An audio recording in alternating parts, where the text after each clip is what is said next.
The internet says Riesling is fantastic with Thanksgiving dinner. Is it? We're going to taste the two together and find out. I'm going to be a glutton for punishment. I'm going to taste it again. I can't imagine that people would like this. Hey, this is Tracy Gardner from Pairing Base. Don't forget to subscribe to our channel. In this video, we're going to taste Riesling with Thanksgiving dinner. I'm trying to make sure that it's a place you can go on the internet to find out what wine is going to be best with your food. So today we're going to taste Thanksgiving dinner with the wines that the internet says are best. This one is Riesling. Is it? I don't know, we'll find out. Let's get into it. What we usually do here at Pairing Base is we take a bite of the food to see what experience the food creates, what we feel we might want next after a bite of the food. So let's do that. Think traditional Thanksgiving dinner. A lot of people think that Thanksgiving dinner is full of big flavors, but actually it's kind of mellow and kind of mild. It's more like a velvety texture than anything big going on. The other thing I'm noticing is that the stuff in Thanksgiving dinner, the dressing, the mashed potatoes, the stuffing, all that stuff kind of sticks to your mouth. And so it seems like this dish really calls for something with lots of acid to wash that away. But again, the dish itself is kind of subtle, so I can't imagine you want something with big flavor to come in and really sort of blast that away. Here's the problem. Riesling, it's got big flavor typically. So let's see what happens. And there's another problem. So the internet said that Riesling is one of the best wines with Thanksgiving dinner.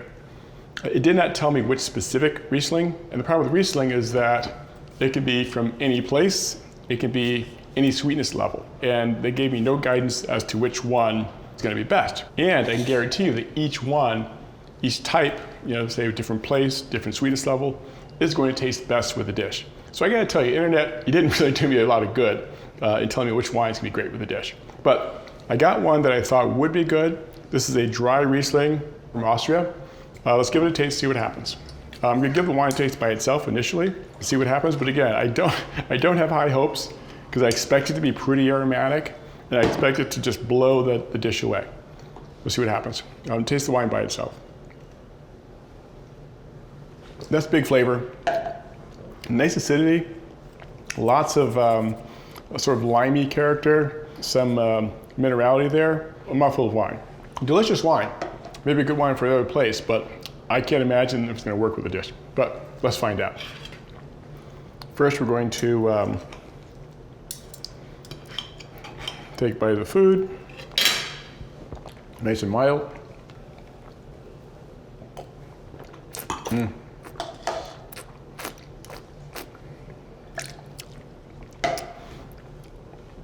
That is not good with the dish. I'm left with that sort of stony minerality, and still that liminess is persistent.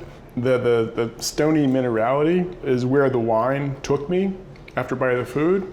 It is not somewhere I want to go. And that stoniness really is persistent. There are places where that aroma, that flavor would be welcome, maybe with some shellfish dishes, but it certainly is not welcome with this dish. Gonna be a glutton for punishment. I'm gonna taste it again. I can't imagine that people would like this. I'm trying to find the wines that when you serve to your guests, you sit back knowing that your guests are gonna look at you and say, you nailed the pairing. And if you find your way to this wine, again, a great wine by itself, not dissing the wine, great wine by itself. But if you found your way to this wine with this dish and waited for someone to say, wow, you nailed the pairing, it's not gonna happen.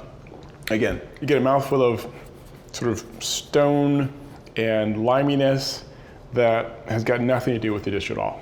So that's not a good pairing. I hope that I could steer you away from this particular Riesling with the dish. Maybe Riesling in general, I'm not sure. If there are some specific Rieslings that you've had that are fantastic with traditional Thanksgiving dinner, please let me know. I'd love to find the best pairings. I'm not biased against any kind of wine out there. I just want the good stuff. And maybe the reason that it's recommended so many times is because there is something good, but this isn't it. People recommended Riesling because of the acidity, and they thought it's a very acidic wine, it'd be great with the dish. But they forget all the other stuff that goes along with it.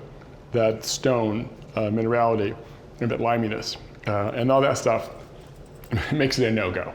So there you go. I hope I made your Thanksgiving better. And check out the next videos as we continue to search for what's going to be fantastic with Thanksgiving dinner.